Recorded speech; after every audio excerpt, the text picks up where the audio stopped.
Making communication with other people easier. That's what we're talking about today. Hi, this is Frank Buck, and this is the place to be if you want to get organized and make it look easy. I want to start today by reading a question to you from a subscriber named Jeremy.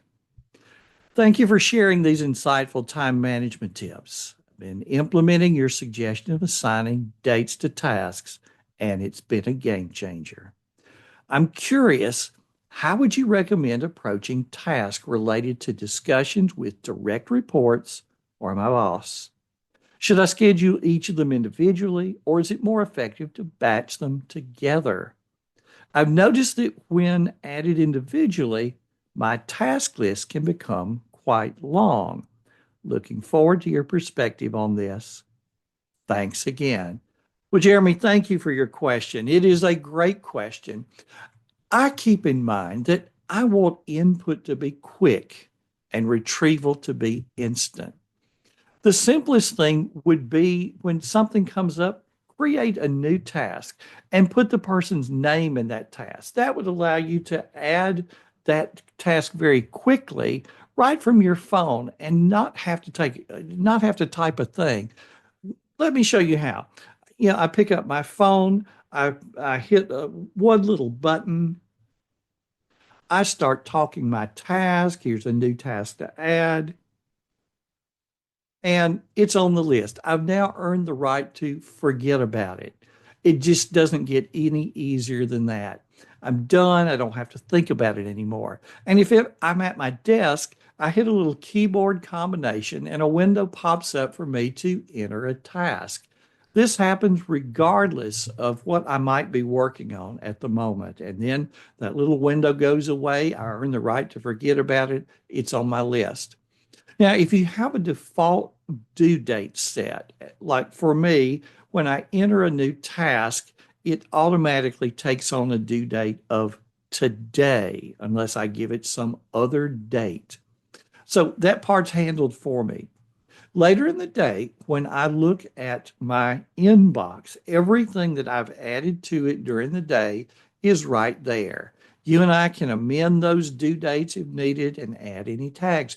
For example, I use hashtag ETR as just an abbreviation for expect to receive.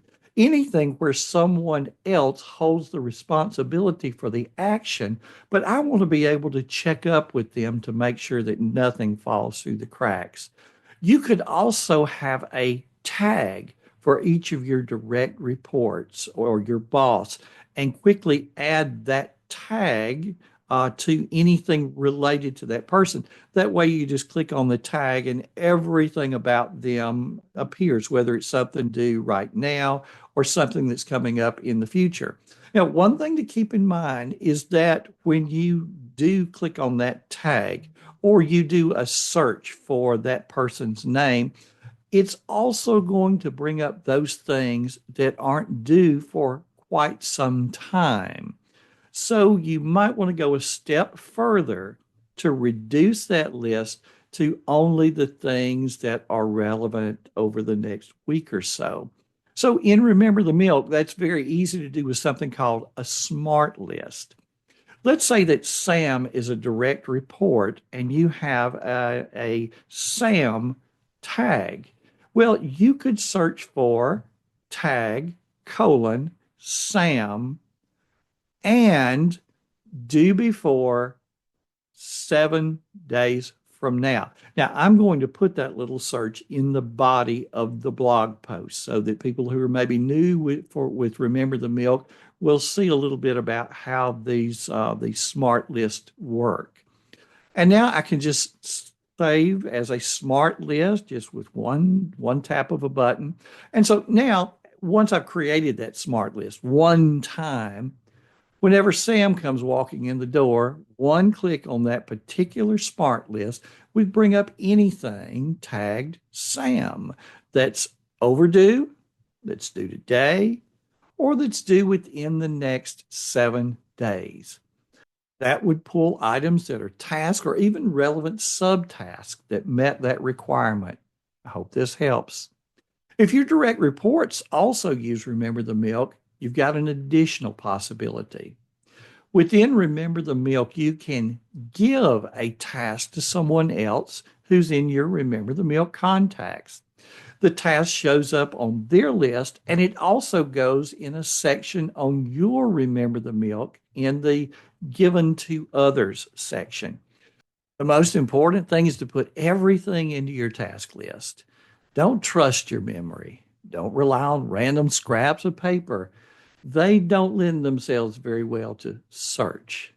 In the body of the blog post, I'm also going to put links to some other content where I've talked about organizing my digital task list with Remember the Milk. So, Jeremy, thank you for your question, and I hope that answer helps you and helps many others. And for everyone watching or listening, if you'd like more on Remember the Milk, I automatically send people an ebook that I've written when you join my email list. You can do that right now. Just go to frankbuck.org/subscribe. You're actually going to get two free gifts. The first one is paper based. It's going to get your desk clean. It's going to get the paper gone and the paper will reappear exactly when you need it. And then the second gift that comes several days later is the ebook that I've written on how to use Remember the Milk, how to set yours up exactly like how I have mine set up. Thanks for stopping by today. This has been Frank Buck helping you get organized and make it look easy.